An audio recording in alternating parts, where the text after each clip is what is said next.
Te presentamos House of Gods, una marca nueva pero candidata a ser líder en Latinoamérica con respecto a lo que es merchandising de bandas de metal. Y te explicamos el porqué. Todos los productos que compres a través de esta página son productos oficiales de las bandas. O sea, vas a tener acceso a diseños de primera calidad que no están disponibles en ningún lado. Y además el dinero de las compras que se generen van a ir directamente a las manos de tus artistas favoritos. Por lo que, con cada compra, aportás para que ellos puedan seguir activos y creando el arte que tanto nos gusta. Aparte, gracias a tus aportes, hacen donaciones periódicas a diferentes organizaciones de rescate y esterilización animal para mejorar la calidad de vida de muchos animales sin hogar. Así que, si necesitas merch oficial de tus bandas favoritas, pedíselo a House of Gods. Envíos a toda Latinoamérica. Bienvenidos, gente, a una nueva entrevista en el canal, esta vez con Dave Silver de Savage Messiah. Esta fue la primera entrevista que hice en Zoom, por lo que les pido que me disculpen por la calidad de mi audio, ya que no estaba tan familiarizado en ese momento con Zoom. Ahora sí estamos re rotos, pero en ese momento, al no saber tanto acerca de esa plataforma, estaba medio nervioso porque no sabía cómo iba a salir la entrevista y aparte fue todo medio improvisado, por decirlo de alguna manera, y aparte tenía a Dave Silver adelante mío, o sea, el doble de nervios, pero espero que con la magia de la edición puedan disfrutarlo y pasen un buen rato viendo esta entrevista. Ahora sí, los dejo con la primera pregunta.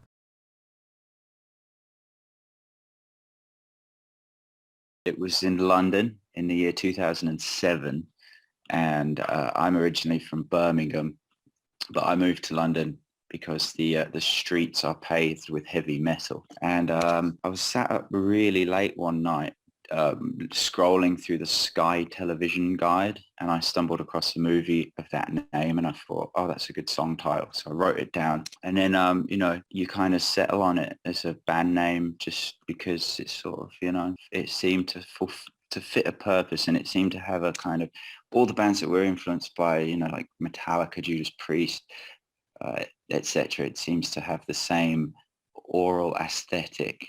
So it fits in with that. So if you're a metalhead, you'd kind of know what the band's about immediately. And that's the long and short of it. We have been accused of stealing it from the band Arch Enemy, but that's actually not correct.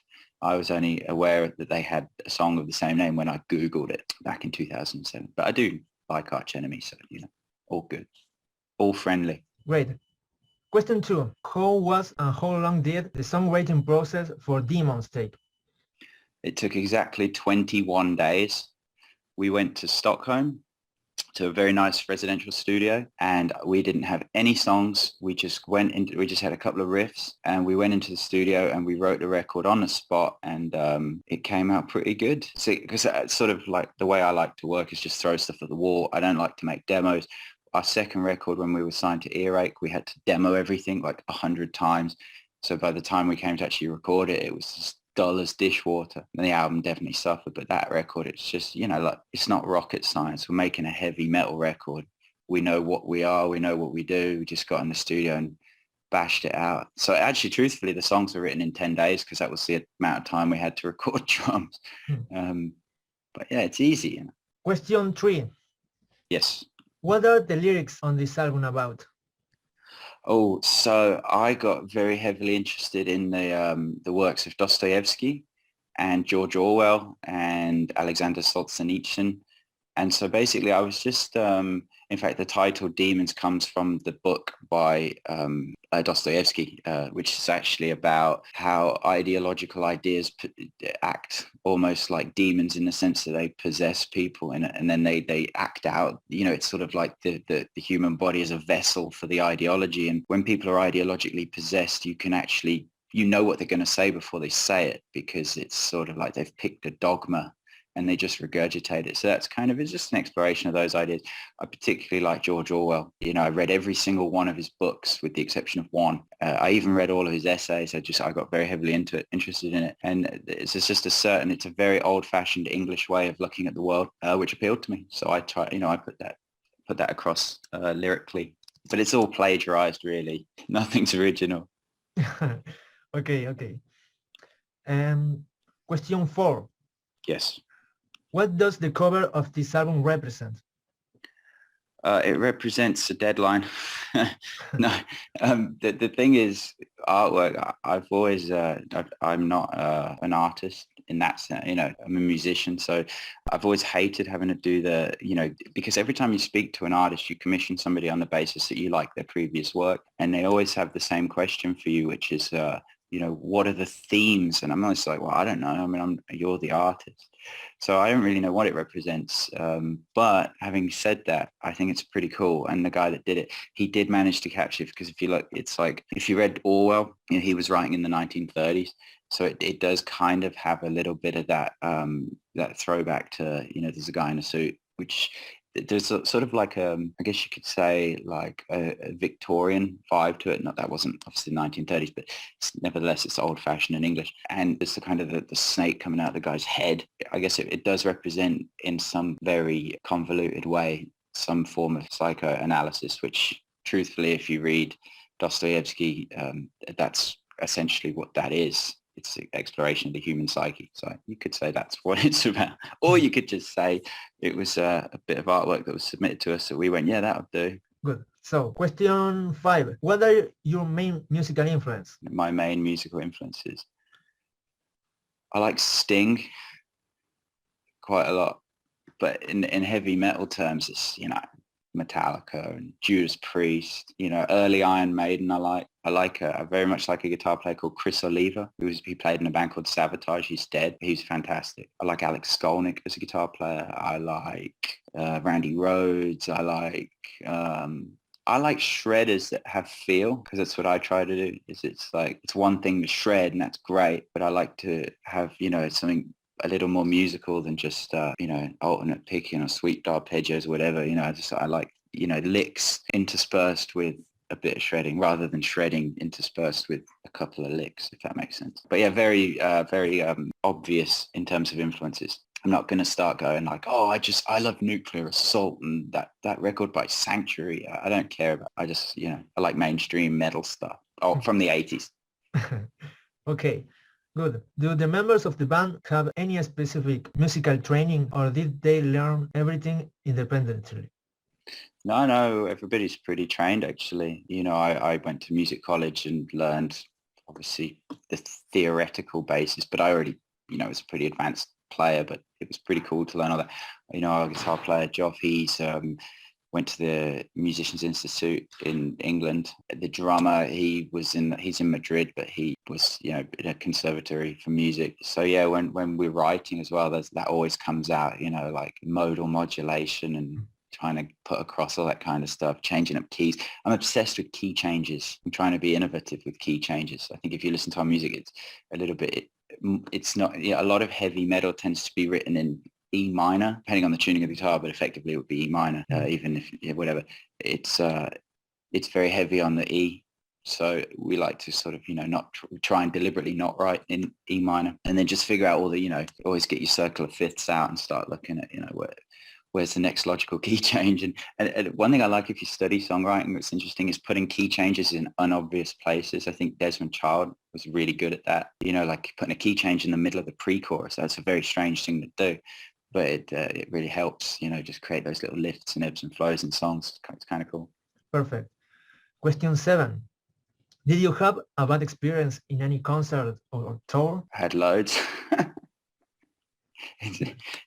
Loads of bad experiences. I don't know. I mean, I'll tell you one that was quite funny. We were playing this big theatre in Bilbao, and I used to wear a bullet belt on stage, you know, because I was cool. And we used to start a song set with a song that was just guitar. And I came running out on stage, and I didn't realise my wireless unit had caught on my bullet belt and snagged. And so soon, you know, the spotlight goes onto me. I'm about to play the, you know, the riff of the year, and it's just complete silence. You know, that was no fun. I mean, you know, bad experiences in terms of like occasionally we played in Santiago de Compostela opening for Amon Amar, and the PA blew up during our set. That was, yeah. So we had to cut the set short because the PA exploded. That was a bad experience. But you know, it's all rock and roll. You kind of roll with it. Do what you got to do. How do you organize to compose, and how is your creative process? Organization just depends on you know, what we're taught, you know, like if we have to deliver an album to the record company or whatever, and we, you know, would plan it out, that's the, you know, since we've been with